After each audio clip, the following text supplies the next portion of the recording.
Hello everyone, সবার কি অবস্থা? তো আমাদের এলাকায় কিন্তু প্রতি বছর একটা মেলা হয়। আমি মেলাটার নাম আর বলছি না, আপনারা কমেন্টস করে জানতে চাইলে কিন্তু আমি তবে নামটা বলবো। তো যাই হোক, প্রথমে মেলার গেটে যেয়ে দেখছি এই ধরনের ফুল বিক্রি করছিল। আসলে এটাকে মাথায় দেয় অনেকে, আমি জানি না এটাকে আসলে কি বলে। তো মেলার ভিতরে যেতে যেতে অনেক স্টল দেখছিলাম। মেলা আসতে সবার ভালো লাগে, আর গরমের দিনে কিন্তু মেলাতে লেবু শরবত প্রচুর পরিমাণে বিক্রি হয়, আর ছোট বাচ্চাদের জন্য খেলনার জিনিস বেশি থাকে। তো প্রথমেই দেখছিলাম এই পুতুলগুলো, কিউট কিউট পুতুলগুলো।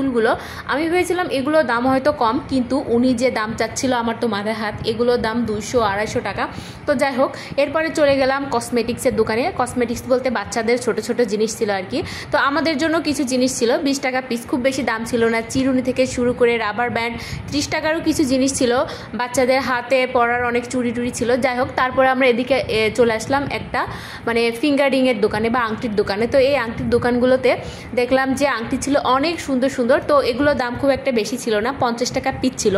তো আমরা দেখেছিলাম কিন্তু নিইনি। এরপর দেখলাম কানের দুল, এখানে সুন্দর সুন্দর কানের দুল ছিল। তবে এই লাইটটাতে খুব একটা ভালো দেখাচ্ছিল না, তবে কানের দুলগুলো কিন্তু খুব সুন্দর ছিল। তো আমার সাথে যে ভাবি গিয়েছিল, উনি ওনার মেয়েদের জন্য কিছু জিনিস কিনছিল, আসলে বাচ্চাদের যে চুড়িগুলো ছিল। এরপর আমিও কিছু জিনিস দেখছিলাম, কিনি আর না কিনি, দেখতে কিন্তু অনেক ভালো লাগে।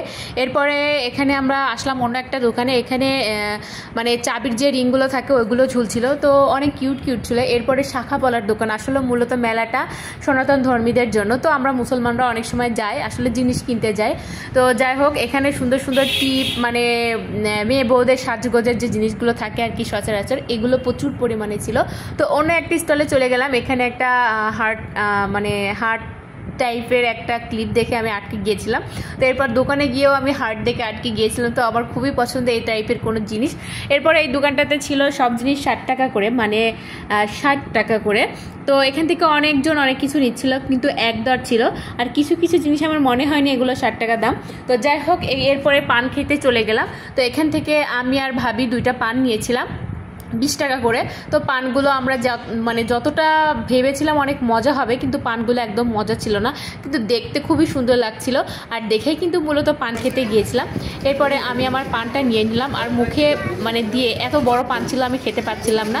পরে কামড়ায় কামড়ায় খাইছি, একদম বাজে অবস্থা।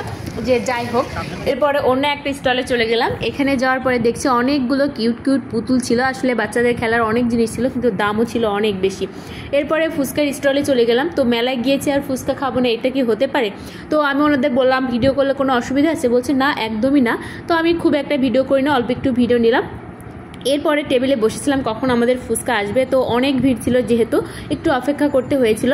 এরপর আমাদের ফুচকা দিয়ে দিল। ফুচকাটা এত মজা ছিল। আর আমরা প্রথমে পাঁপড় খেয়েছিলাম, পান খেয়েছিলাম, জিলাপি খেয়েছিলাম, এরপরে ফুচকা খেতে গেছি। এর জন্য আমাদের অনেক ঝাল লেগেছিল। তো ফেরার পথে অন্য একটা দোকানে দেখলাম অনেকগুলো মুড়ি, মুড়কি, বাতাসা অনেক কিছু আছে। আসলে এগুলো অনেকে পছন্দ করে, বাচ্চারা বিশেষ করে। তো যাই হোক, এগুলো দেখে অন্য একটা দোকানে গেলাম। আমার একটা বটি লাগবে আসলে মাছ কাটার জন্য, এই জন্য এই দোকান থেকে আমি বটি নিলাম। বটিটা নিয়ে উনি ভালো করে বেঁধে টেঁধে দিল, তারপরে বাসায় চলে আসলাম।